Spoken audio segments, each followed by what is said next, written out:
New York টাইমসের সাংবাদিকদের বিরুদ্ধে জারি করা সমন শেষ পর্যন্ত প্রত্যাহার করেছে জাস্টিস ডিপার্টমেন্ট। কাতারের উপহার দেওয়া নতুন এয়ারফোর্স ওয়ানের নিরাপত্তা নিয়ে প্রকাশিত প্রতিবেদনকে কেন্দ্র করে শুরু হওয়া এই বিতর্কে আদালতের কড়া প্রশ্নের মুখে পড়ে সরকার। সংবাদ মাধ্যমের স্বাধীনতা, প্রথম সংশোধনীতে থাকা সাংবিধানিক অধিকার এবং সরকারের ক্ষমতার অপব্যবহার নিয়ে নতুন করে আলোচনা শুরু হয়েছে দেশজুড়ে। ফেডারেল আদালতে শুনানির সময় সরকার সমন প্রত্যাহারের সিদ্ধান্তের কথা জানায়। তবে একই সঙ্গে প্রসিকিউটর স্পষ্ট করেন, চলমান তদন্তে ভবিষ্যতে প্রয়োজন হলে আবারও নতুন সমন জারি করা হতে পারে। বিতর্কের সূত্রপাত হয় নিউ ইয়র্ক টাইমসের এক প্রতিবেদনে। এতে বলা হয়, কাতারের দেয়া নতুন বিমানটিতে ক্ষেপণাস্ত্র প্রতিরক্ষা ও অন্যান্য গুরুত্বপূর্ণ নিরাপত্তা ব্যবস্থা সম্পূর্ণ না থাকায় ট্রাম্প তুর্কি সফর শেষে পুরনো এয়ারফোর্স ওয়ানে ফিরে আসেন। এ প্রতিবেদন প্রকাশের পরই ম্যানহাটনের অ্যাটর্নি জে ক্লেইটনের কার্যালয় সাংবাদিকদের তথ্যসূত্র জানার জন্য সমন জারি করে।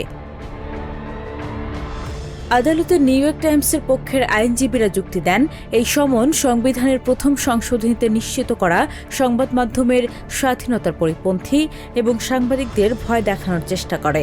শুনানিতে বিচারক অরুণ সুব্রামানিয়ান প্রসিকিউটরদের কাছে একাধিক প্রশ্ন তোলেন।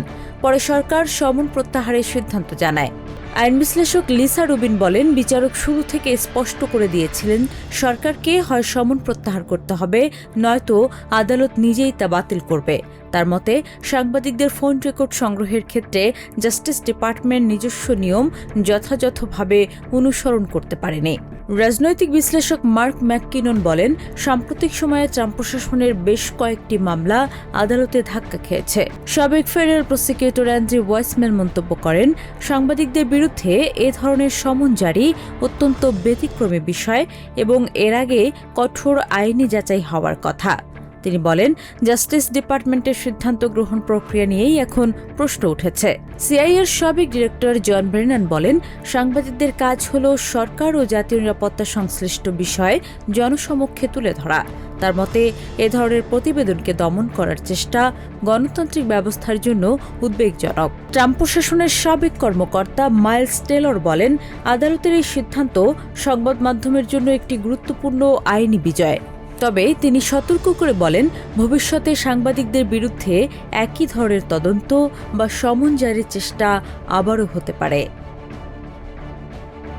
নূরনূপুর, টিভিএন 24 নিউজ ডেস্ক।